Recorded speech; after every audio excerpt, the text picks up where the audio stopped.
मध्य प्रदेश के सतना में उस समय बवाल मच गया जब एक सरकारी स्कूल के नोटिस बोर्ड पर अतीक गैंग के नाम पर रंगदारी मांगी गई। साथ ही गांव के कुछ लोगों को नाम लिखकर उन्हें धमकी भी दी गई और इसके बाद इलाके में हड़कंप मच गया।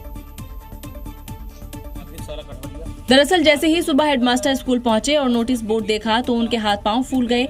आज जब मैं विद्यालय 10:20 पहुंचा, विद्यालय के गेट पर ये धमकी भरा सूचना लिखी हुई है।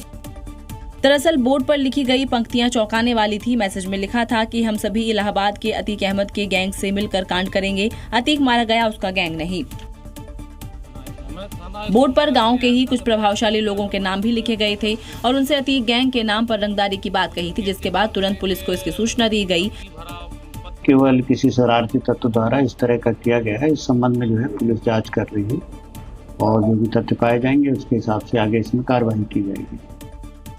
वहीं पुलिस मामले की जांच में जुट गई है और आरोपी का पता लगाया जा रहा है। कुंभ और कांवड़ यात्रा के दौरान तो नकली साधु संतों के खिलाफ ऑपरेशन चलता ही रहता है। उत्तराखंड में धामी के निर्देश पर लगातार धार्मिक स्थलों पर भी चेकिंग अभियान चलाया जा रहा है और इसी कड़ी में हरिद्वार में 30 कालनेमी पकड़े गए हैं। थाने में गेरुआ चोले में बैठे ये साधु संत वही कालनेमी है जिनका आतंक हरिद्वार के घाटों पर हमेशा देखने को मिलता था। ये भगवा धारण कर, दाढ़ी बढ़ाकर और जटा लगाकर खुद को पहुंचे हुए सिद्ध महात्मा बताकर लोगों से पैसे ऐंठते थे। गिरफ्तार किए गए आरोपियों में उत्तर प्रदेश, बिहार, झारखंड, दिल्ली, राजस्थान, मध्य प्रदेश, छत्तीसगढ़, केरल और नेपाल तक के लोग शामिल हैं। हर की पौड़ी पहुंचने वाले श्रद्धालु अक्सर इन साधुओं की कारस्तानी की शिकायत पुलिस को करते थे। ये महिलाओं और युवाओं को निशाना बनाते थे। घरेलू समस्याओं, बीमारी या व्यक्तिगत परेशानियों का समाधान करने का झांसा देते थे। तंत्र मंत्र, पूजा पाठ और चमत्कार के नाम पर धोखाधड़ी कर पैसे ऐंठते थे। पकड़े गए बाबा ढोंगी तो थे ही, अध्यात्म या पूजा पाठ का कहरा तक इन्हें नहीं आता था, लेकिन ऑपरेशन प्रहार के तहत अब ये पुलिस की गिरफ्त में है। उत्तर प्रदेश के सहारनपुर से एक हैरान कर देने वाली घटना सामने आई है, जहां शख्स की कार उसके घर के बाहर खड़ी थी और उसका चालान उत्तराखंड में कट गया। वो भी बिना लाइसेंस की गाड़ी दिखाकर चालान काटा गया। ये पूरा मामला थाना सदर बाजार क्षेत्र के गिल कॉलोनी का है, जहां के निवासी राजीव ठाकुर ने बताया कि उनकी गाड़ी संख्या UP 16 EV 8849 कभी सहारनपुर से बाहर नहीं जाती।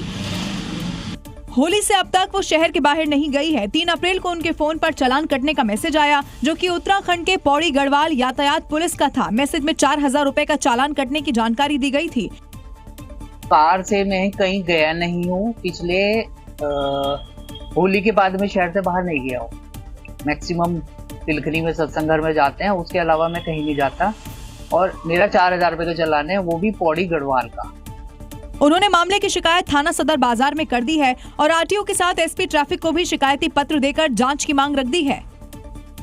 उत्तर प्रदेश के मुजफ्फरनगर से एक चौंकाने वाला मामला सामने आया है, जहां कुछ लड़कों की हरकत ने एक लड़की की शादी को तोड़वा दिया। मामला पुलिस तक पहुंच चुका है। आरोपियों को गिरफ्तार भी कर लिया गया है। पुलिस ने इन मंचलों की चाल ही बिगाड़ दी। देखिए अब कैसे माफी मांग रहे हैं।